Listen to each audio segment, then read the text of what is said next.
metaphysical, linguistic objects.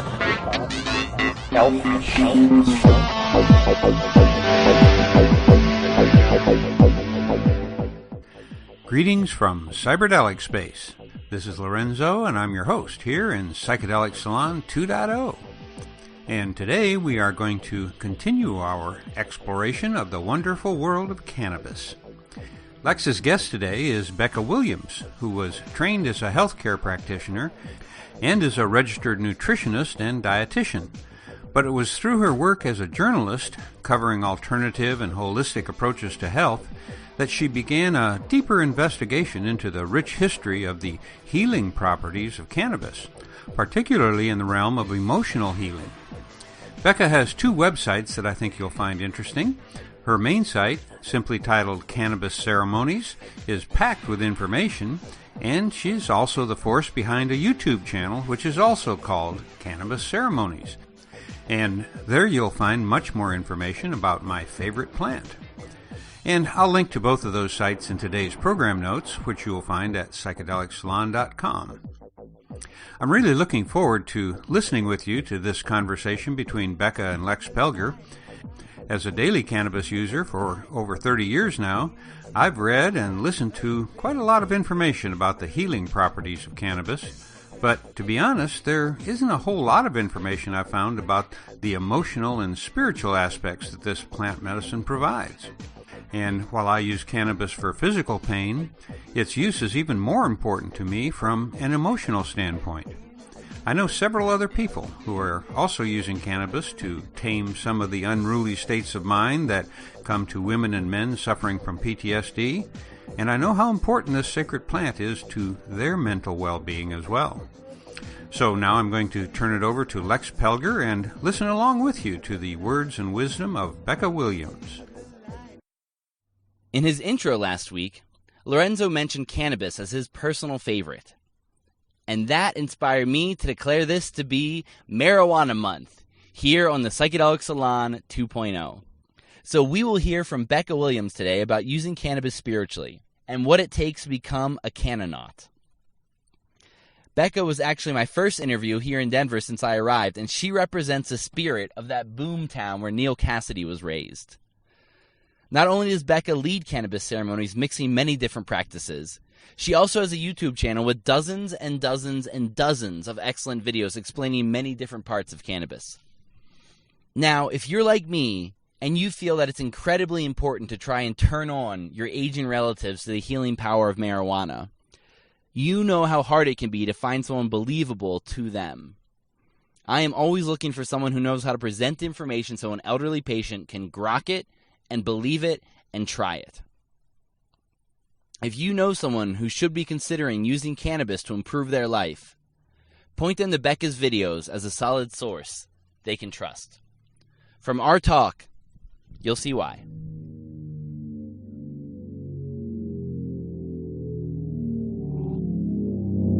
Hello, I'm Lex Pelger, sitting here with Becca Williams. And before we find out how you came up with a term like cannaut for exploration, what was your own journey with cannabis, and how did that start? Hi.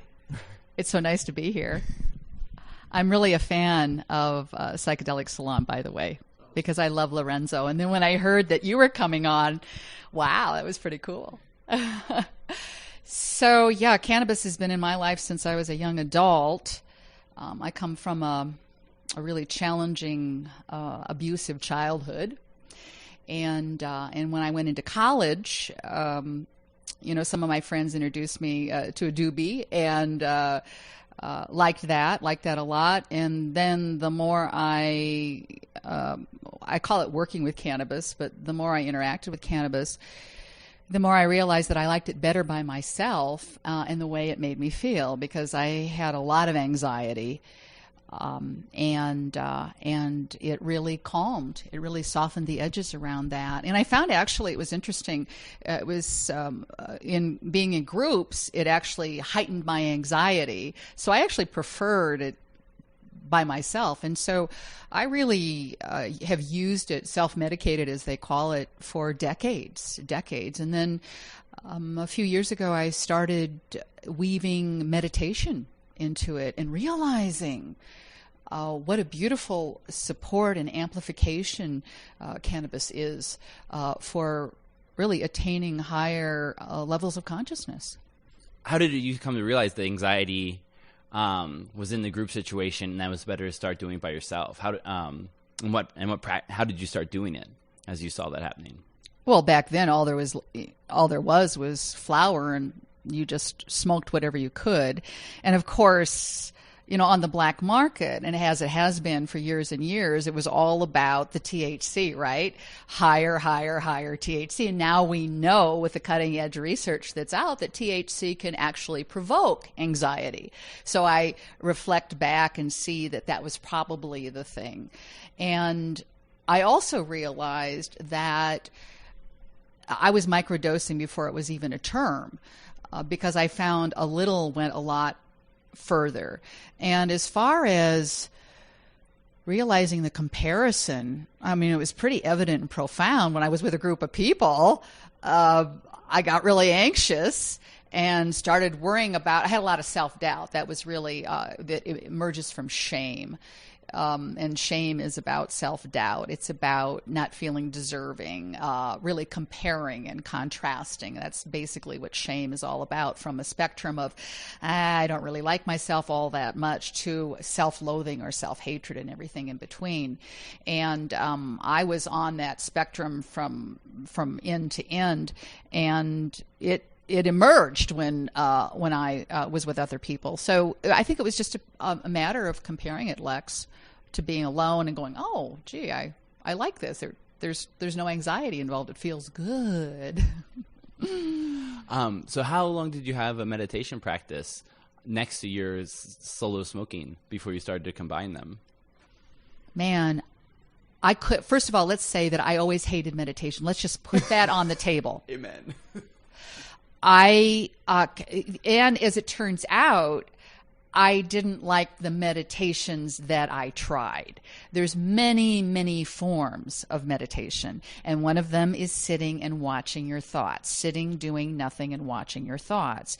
And I had disassociative thoughts. I had just an onslaught of thoughts always, all the time, and I could never slow that down. So meditation never worked for me. And I also tried yoga for years and years, and it actually turned into more of a physical practice than any sort of meditative practice, because again, when I'm on the floor on the mat, the thoughts just kept flowing. So about 2 years ago, I started studying with a teacher out of LA who comes from a lineage of Kriya and Kundalini traditions. And that meditative practice is far different than any others that I had encountered before. And it's a very active practice that involves, of course, the breathing. That's the one core element of all meditative practices. That is that movement of breath, or what we call pranayama.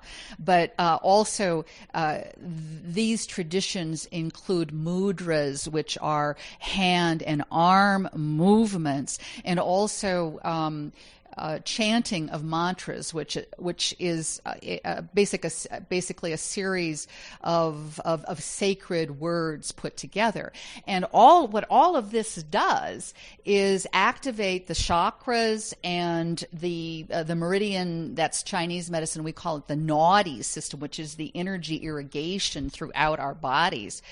And make no mistake about it, what I found in pursuing this is the overlay of the physical body with the energy body, and how it stimulates and activates that to block out our thoughts and go deep into consciousness, touching what we might call our deep inner resources, or our intuition, or our soul with a capital S. So what did this shift feel like when you already had that kind of sensation and then added cannabis? Whoa, man.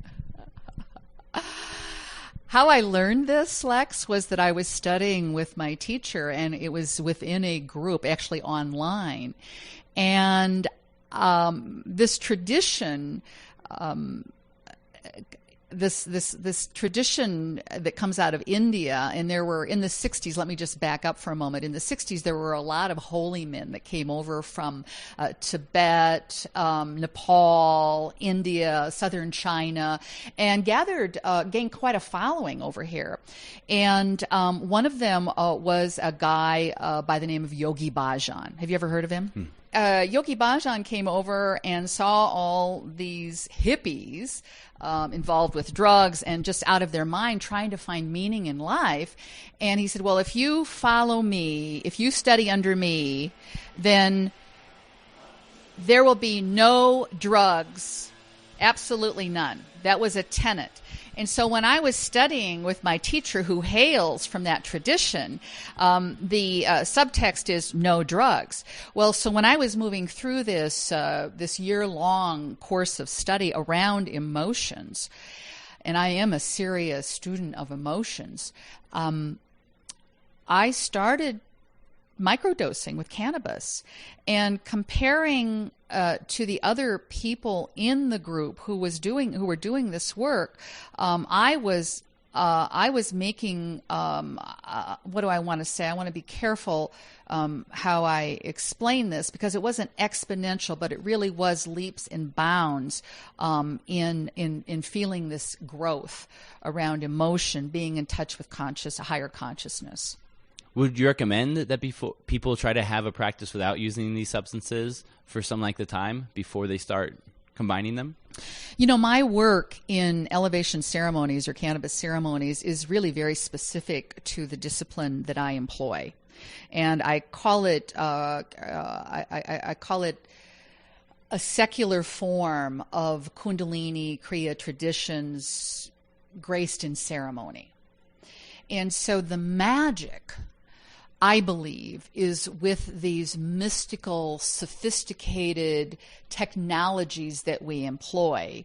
And then the tool is our beloved cannabis plant. They're all tools, make no mistake about it, but the cannabis plant is an exogenous. It comes from the outside and supporting that. So I am in touch with a lot of people who do a lot of meditation, who say, I use this or that approach, and with cannabis, and I make great progress.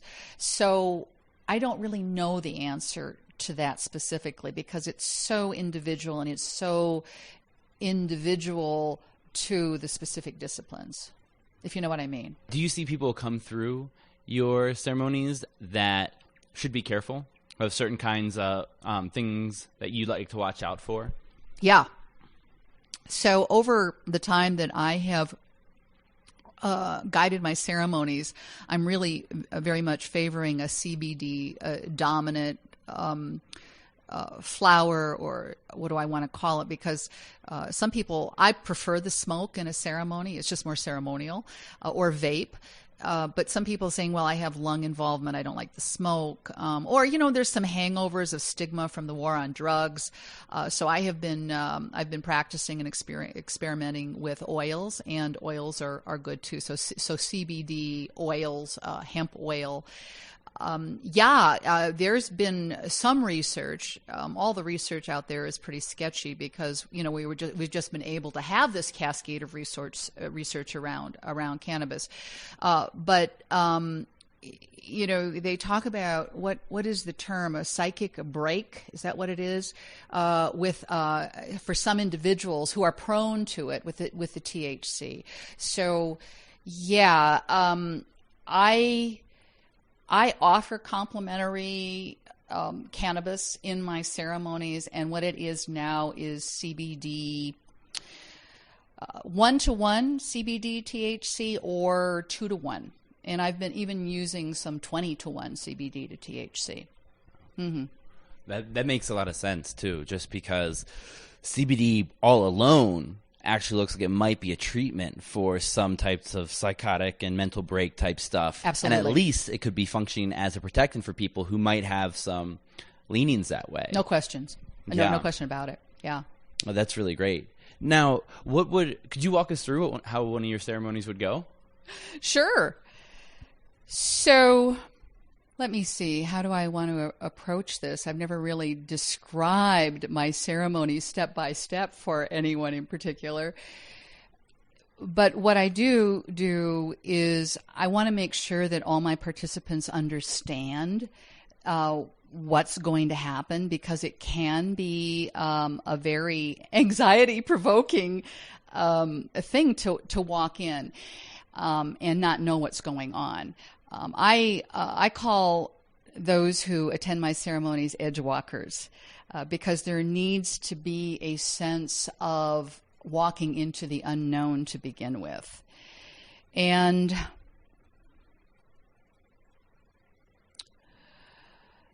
so what I like to say is that most of the people who come to my ceremonies, participate in them, are either feeling expansion coming or in the midst of an expansion of some sort, and are looking to move through that in a graceful way.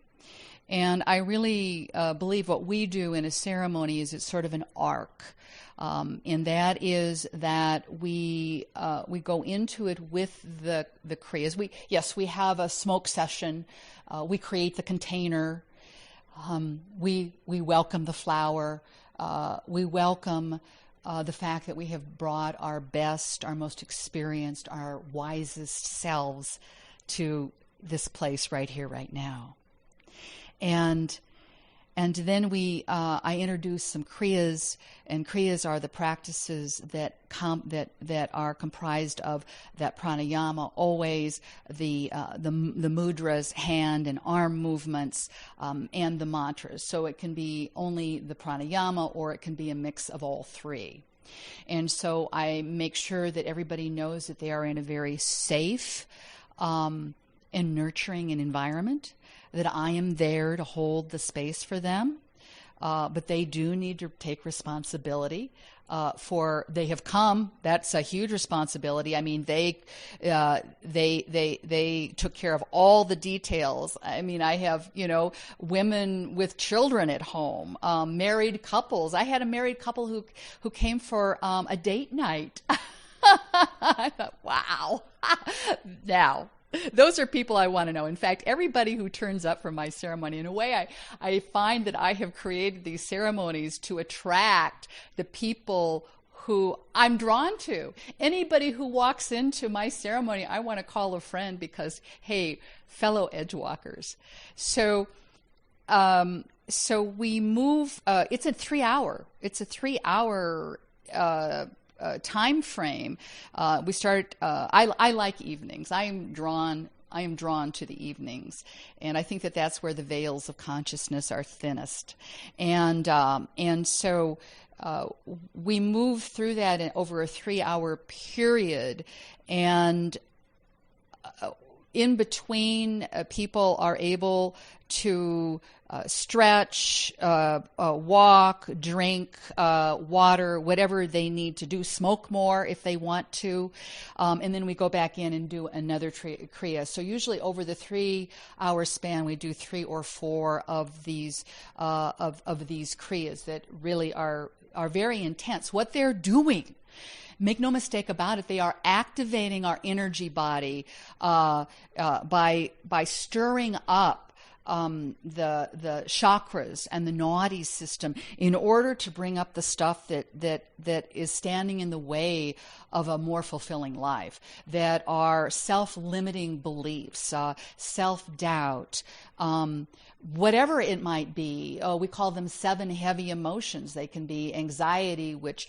is also fear, or even terror or panic, desire, and that's a whole nother esoteric area, but anger, depression, grief and sadness, shame and guilt.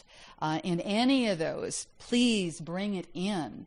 And I have people who come in who have used approaches, meditation or therapy, and not gotten any results, and in 1 3-hour ceremony walk away more calm and open and clear than they have been perhaps in their entire lives.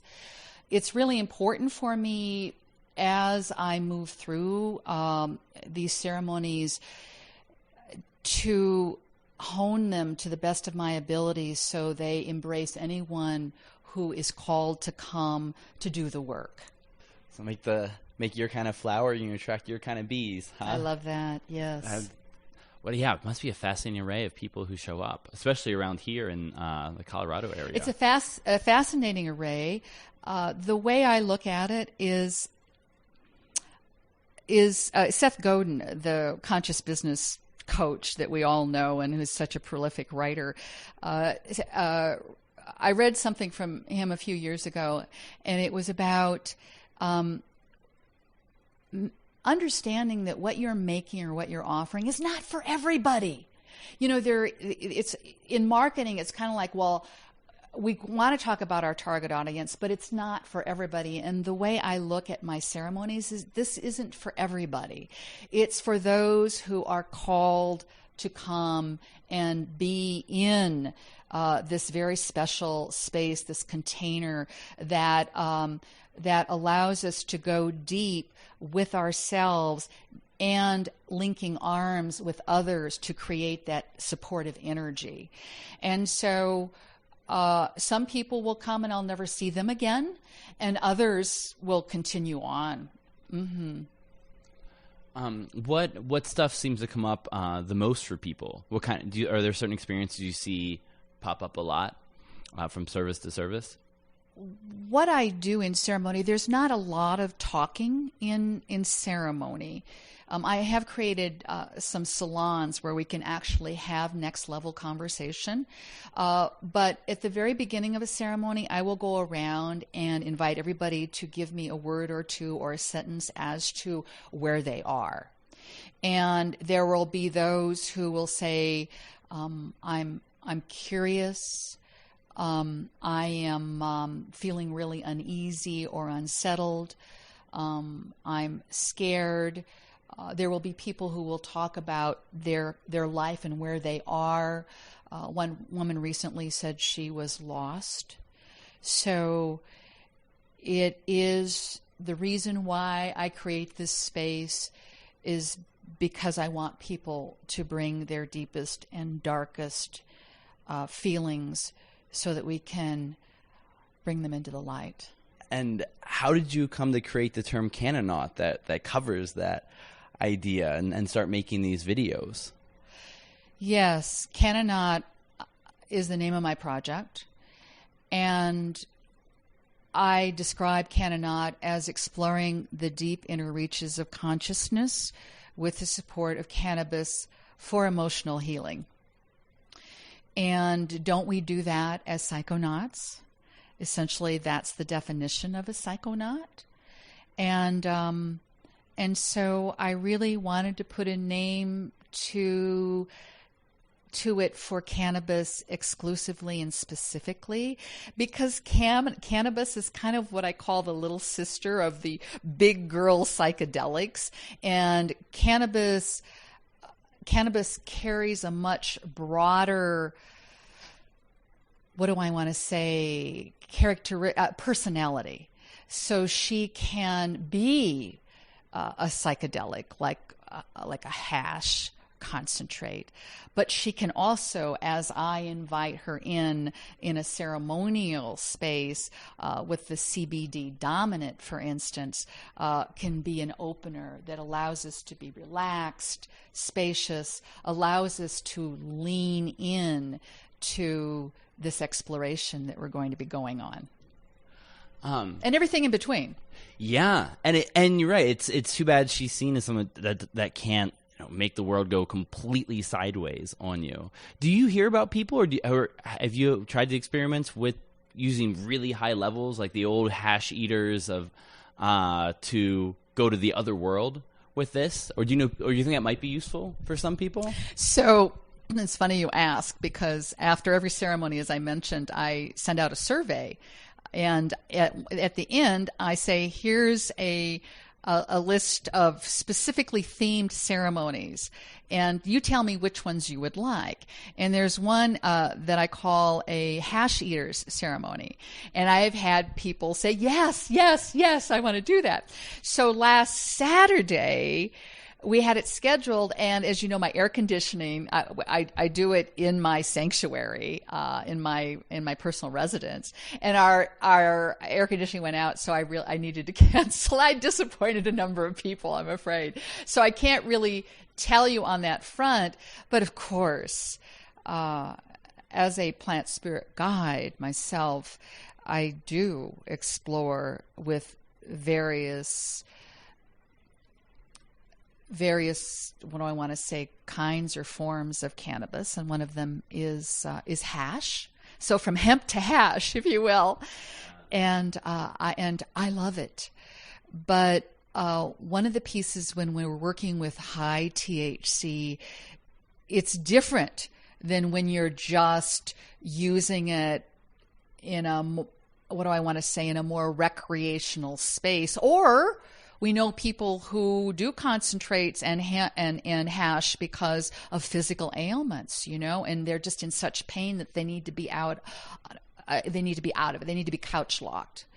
And so this is far different than that. Using hash to propel you into higher states of consciousness, and one really needs to be anchored, and you do that with the breath work.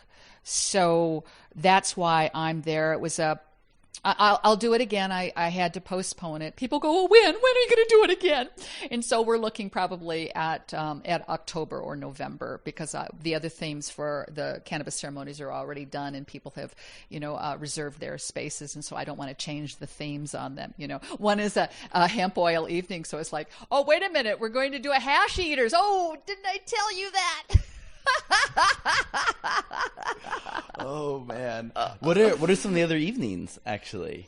The core of it, Lex, is really about going deep, experientially exploring stuff that's on your head, stuff that is nagging you. Let's bring it up, look at it, transmute it, and meet the light.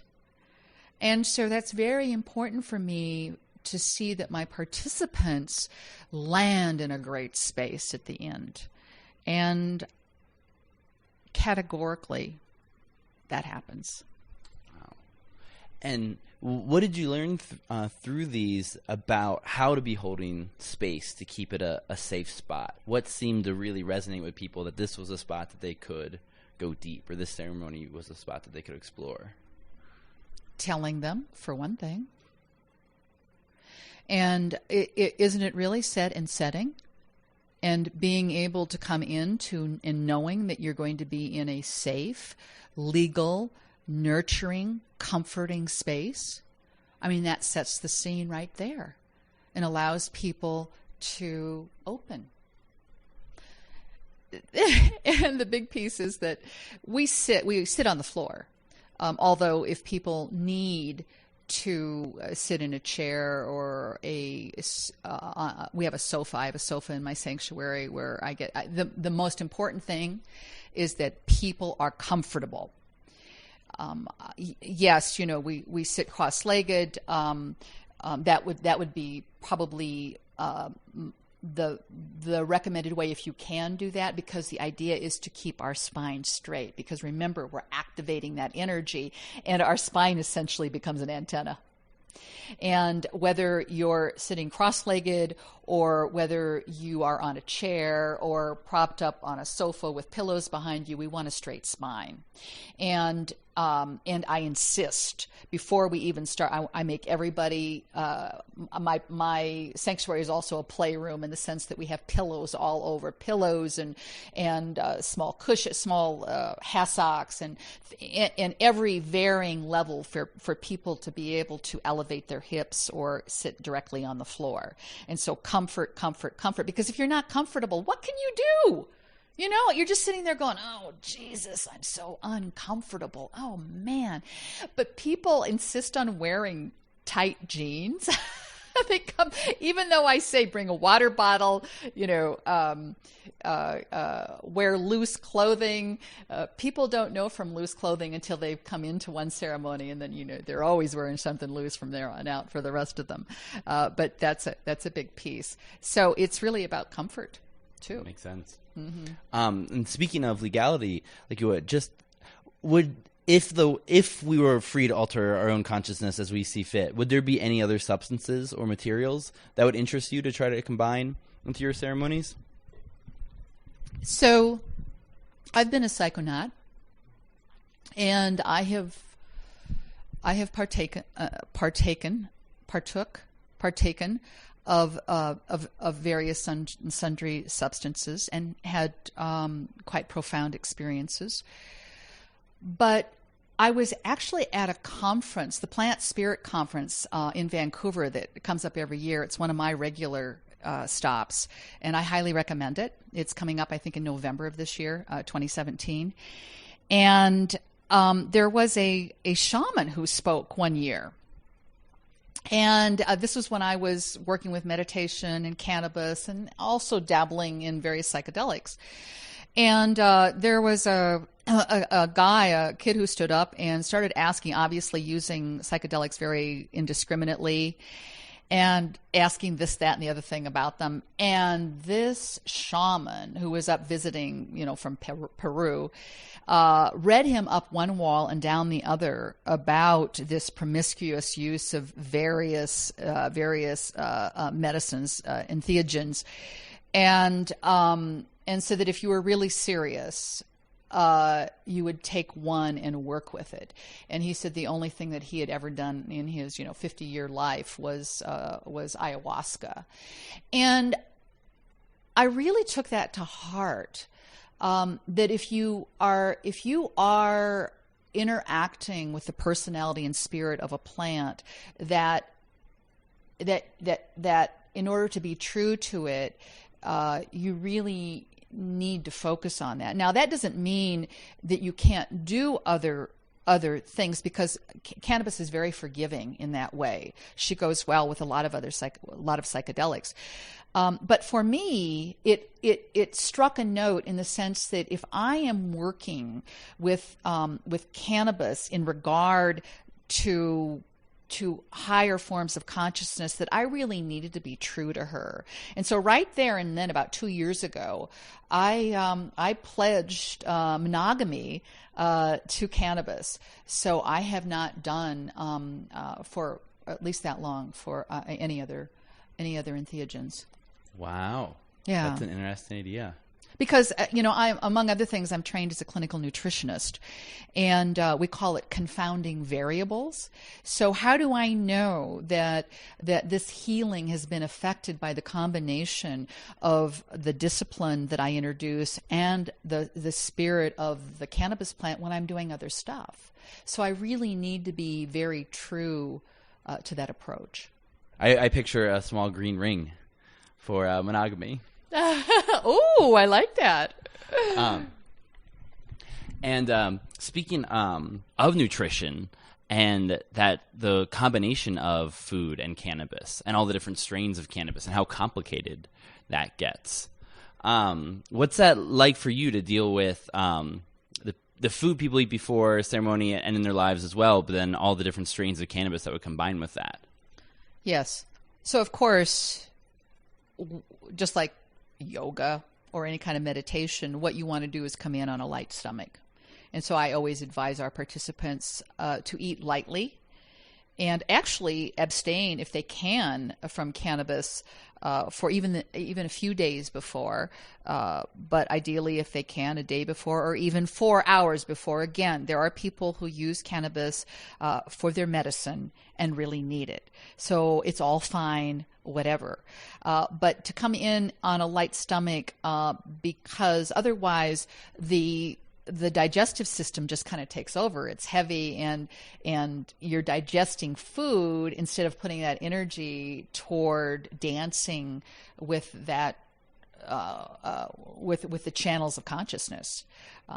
Not that you can't do that, but it does take away. I mean, it's like if you're sitting there and going, "Oh, I'm so full. Geez, that leg of lamb that I had earlier, is just like really heavy on my stomach." So what I do is during the breaks of our ceremonies is offer some fruit and nuts if people want that. Also, because on an energetic level, which the energy level, which folds into the emotional body, also people respond in different ways. So it can go from oh wow, I felt what it was like to take a deep dive into my inner resources, to really a lot of emoting, a lot of releasing. And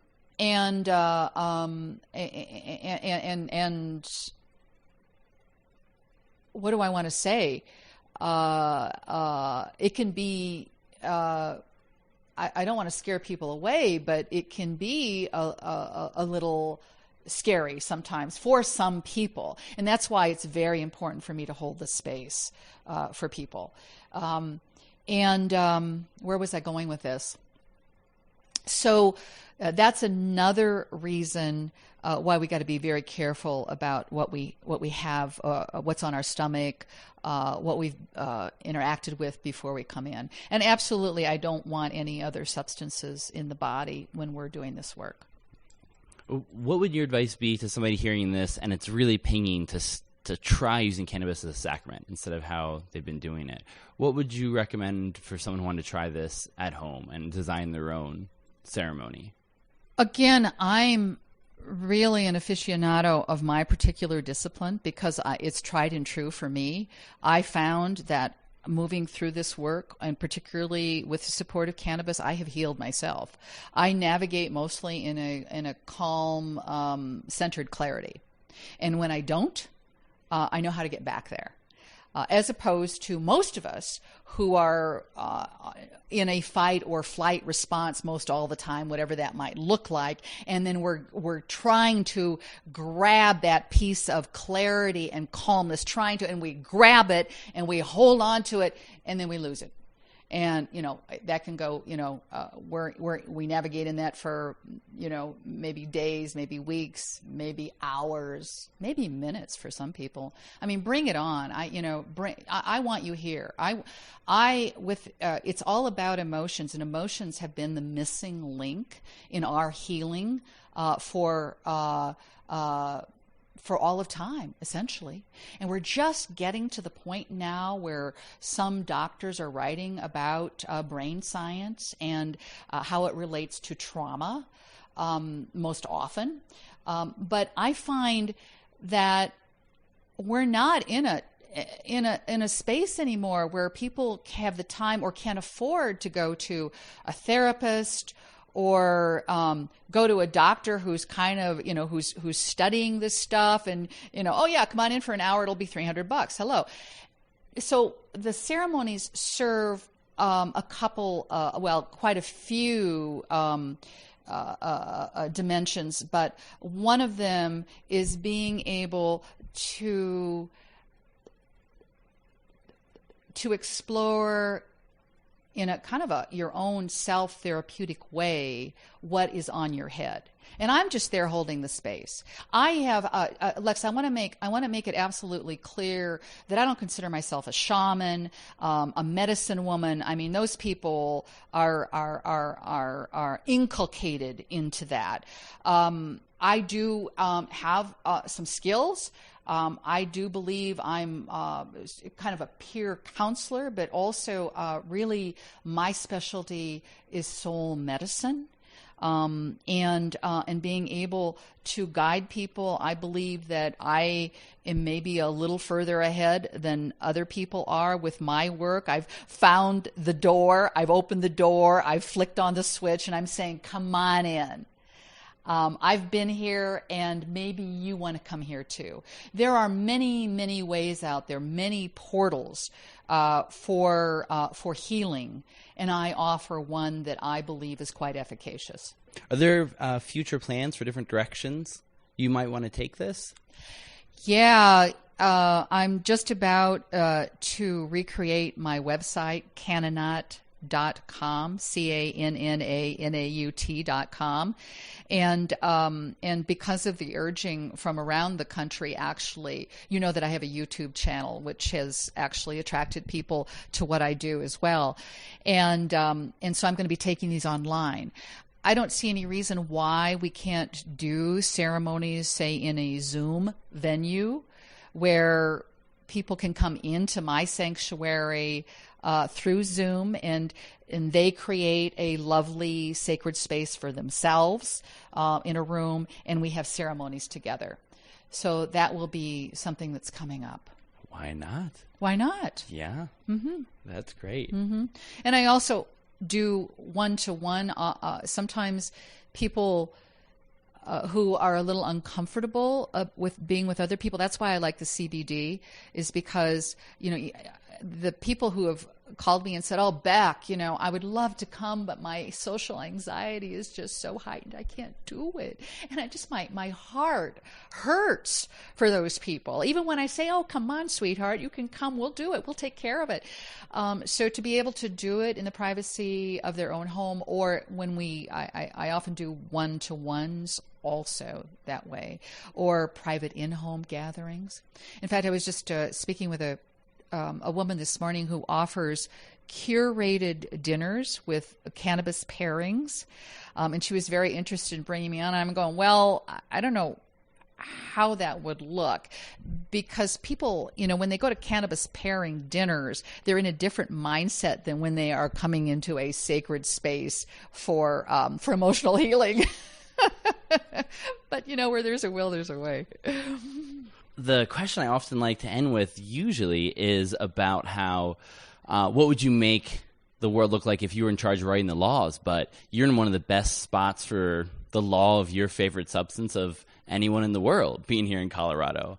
So maybe the question would be, if you got to design a giant chapel of Cannanauts, what kind of rooms would you have? What kind of place would you like to see the most?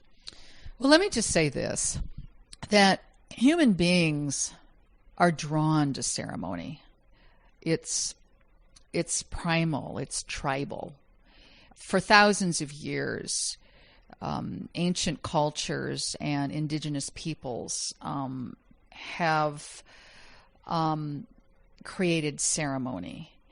And so we have in our culture a lack of that.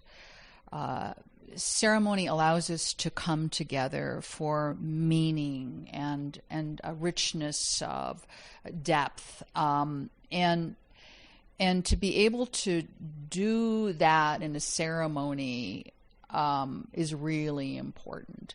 And to create that, we have a lack of meaning in our lives. We don't know how to be with other people. We don't know how to have meaningful conversations with others, and coming together to explore the depth of being in a group and being able to do the inner exploration ourselves. So that chapel would have a lot of different gathering spaces for ceremony. That sounds beautiful. Becca Williams, I just want to say thank you so much for your work and taking the time to talk to us today. Oh, Lex, thanks a lot.